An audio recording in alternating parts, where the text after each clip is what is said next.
SRH గురించి మీ అందరికి తెలిసిందే, కొత్తగా చెప్పక్కర్లే. కానీ ఏదో ఒక వింత జరుగుతుంది ఇవాళ గూడా. అంటే నిన్న జరిగిన మ్యాచ్‌లో ఏదో ఒక వింత జరుగుతుందని గూడా అనుకున్నాం. కానీ ఎప్పటిలాగే వాళ్ళు మాత్రం ఎలాంటి మార్పులు లేకుండా, ఎలాంటి మీరు ఊహాగానాలకు అందనట్టుగా సేమ్ అదే విధంగా ఆడడం జరిగింది. మరి ఎందుకలా ఆడుతున్నారో తెలీదు. ఒక్కొక్క టీమ్‌లో అంటే మిగతా ఏదైతే ఐపీఎల్ టీమ్స్ ఉన్నాయో వాళ్ళ ఓనర్‌లు ఎలా ఉంటారో నాకు తెలియదు గానీ, మన ఎస్ఆర్‌హెచ్ ఓనర్ మాత్రం చాలా జ్యువెల్‌గా, చాలా ఫ్రీగా మీకేం కావాలన్నా చెప్పండి నేను చేస్తాను. మీరు మాత్రం ఆ గేమ్ పైనే ఫోకస్ పెట్టండని చాలా క్లియర్‌గా చెప్తూ ఉంటది. లాస్ట్ టైమ్ గూడా మనం చూసాము డ్రెస్సింగ్ రూమ్‌లో అక్కడ వాళ్ళతో మోటివేషన్ అంటే సీరియస్‌గా కాదు, మోటివేషన్‌గా మాట్లాడింది. అంటే మీరు ఇంకా ఏమన్నా కావాలా? మీరేమన్నా మిస్ అవుతున్నారా? చెప్పండి, అవన్నీ కూడా నేను చేస్తాను అని క్లియర్‌గా చెప్పడం జరిగింది. అయినా సరే వీళ్ళు ఎందుకు ఇలా ఆడుతున్నారు? పోనీ వీళ్ళకి ఆట చేత కాదా? ఆడనీకి రాదా? అనేది అట్లా కూడా కాదు. చాలా బాగా ఆడే ప్లేయర్స్ వాళ్ళందరూ కూడా. ఇక ఫస్ట్ మ్యాచ్ గెలవడానికి కారణం ఏంటి అంటే బిగ్ స్కోర్ చేశారు. సో 280 దాకా స్కోర్ చేశారు కాబట్టి బయటపడ్డారు. దాన్ని కూడా 240 వరకు చేజ్ చేశారు. అలా కూడా పెద్ద విషయం. మొన్న మ్యాచ్ కూడా అంతే. సో మొత్తానికి వాళ్ళు ఎలా అంటే ఆడుతున్నారు అంతే. మేము బరిలో ఉన్నాం అంటే వస్తున్నాం, పోతున్నాం అంతే. వస్తున్నాం అట్లా ఏదో జాడు కొట్టినట్టు కొడుతున్నాం, బ్యాట్‌తో వెళ్ళిపోతున్నాం. మరి బౌలర్స్‌ని పక్కన పెడితే అసలు బ్యాట్స్‌మెన్ ఏం ఆడుతున్నారు? నిన్న మ్యాచ్‌లో చూస్తే మరీ దారుణం. ఇషాన్ కిషన్ కనీసం అప్పీల్‌కి కూడా వెళ్ళలేదు, రివ్యూ కూడా అడగలేదు. జస్ట్ కొట్టిండు, వెనకాల కీపర్ అప్పీల్ చేసేంత లోపల ఈయన నడుచుకుంటూ వెళ్ళిపోయాడు. స్టెప్ అవుట్ అయిపోయాడు. అంటే నడుచుకుంటూ ఒక 2 అడుగులు వేశారు. అప్పటికి కూడా ఎంపైర్ ఎవరైతే ఉన్నారో ఆయన వైడ్ ఇవ్వడానికి పోయే కల్లా వెనకాల ఈయన అప్పీల్ చేసే కల్లా వికెట్ అని ఇచ్చిండు. అప్పటికి ఇషాన్ కిషన్ కూడా ఓ 2 అడుగులు వేయడం జరిగింది. మరి ఎందుకు ఇంత దారుణంగా తయారవుతున్నారు? మన మ్యాచ్ ఫిక్స్ అని మనం అనలేము.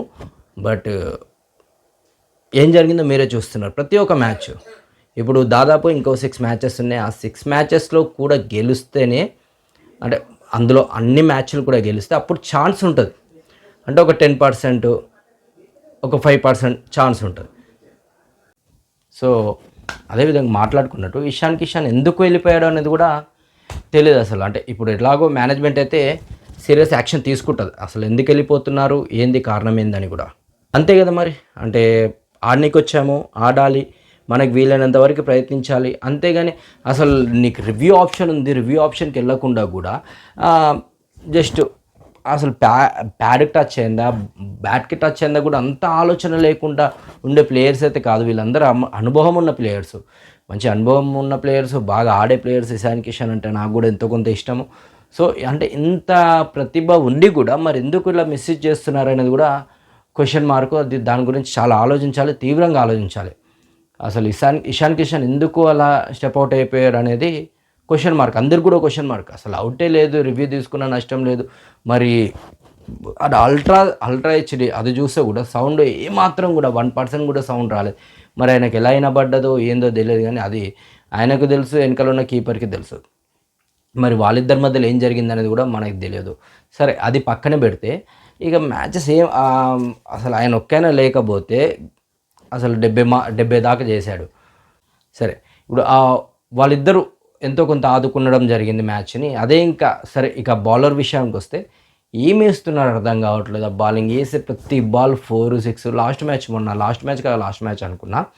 సో ఏం జరిగిందంటే అది లాస్ట్ మ్యాచ్ ఏదో సరే కొడుతున్నారు కదా, బాల్ పోతలేదు అంటే ఈ పిచ్ అలా, ఈ గ్రౌండ్ అలా ఉందేమో అని ఎక్స్‌పెక్ట్ చేశాను.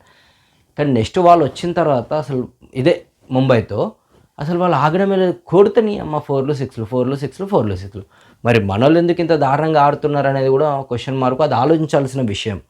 ఇక అది పక్కన పెడితే ప్రతి బాల్ వాళ్ళు 4లు 6లు వాళ్ళు.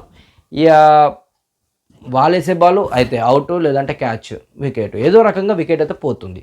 మరి ఎందుకు ఇంత దారుణంగా ఆడుతున్నారు? కావ్య మారన్ ఇంకేమైనా లోపాలు ఇంకా లోపాలేంటండి? ఓపెన్‌గానే కనబడుతున్నాయి. ఆమె అన్నీ కూడా ఇవ్వడానికి రెడీ ఉంది. కానీ వీళ్ళు ఎందుకు ఆడట్లేరు అనేది question mark. Okay. Thank you.